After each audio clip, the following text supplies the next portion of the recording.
South Bay, people are rallying in support of Palestinians. Hundreds showing up in San Jose with signs and flags, making their voices heard. The demonstrators say they just want the violence to end.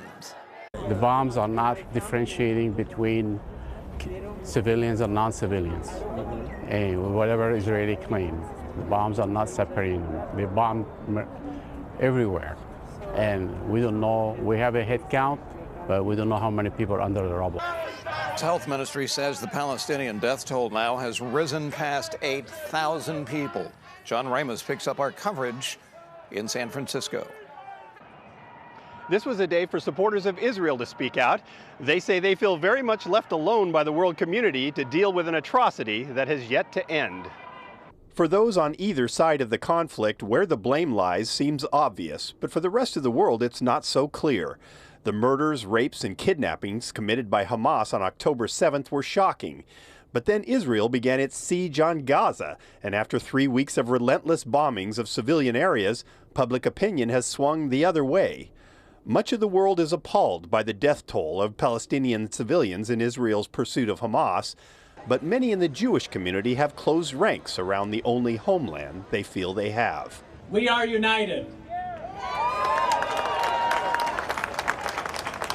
It is horrible that it took a tragedy of this magnitude for all of us to wake up and realize that we need each other.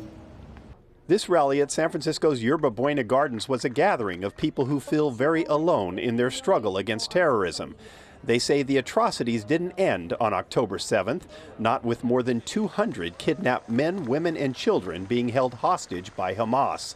Adi Shaker held a sign with pictures of missing family members and wonders why the public can't understand Israel's rage over it. But it is amazing to me that in times like that, we're still so lonely. In times like that, we still feel like we have to explain our suffering and this barbaric act. They say it is the keeping of the hostages that is driving Israel's violent response. Nobody likes war. Nobody wants to see this. But when you have hostages that have been taken from Israel and they're being held right now by a terrorist organization, what do you want Israel to do?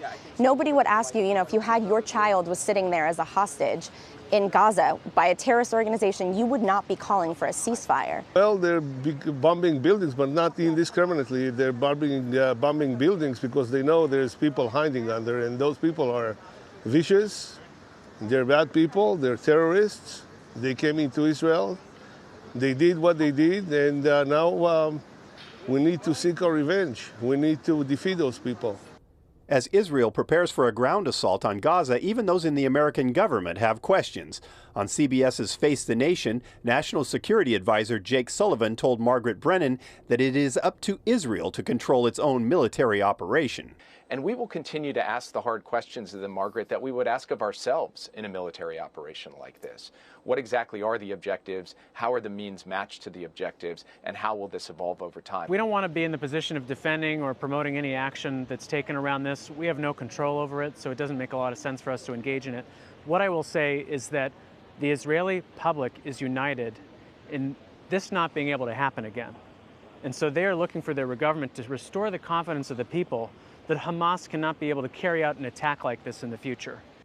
Fighting terrorism is hard enough, but with Hamas buried deep within a civilian population, any effort to remove them is bound to look pretty ugly to the rest of the world, leaving Israel feeling very much alone.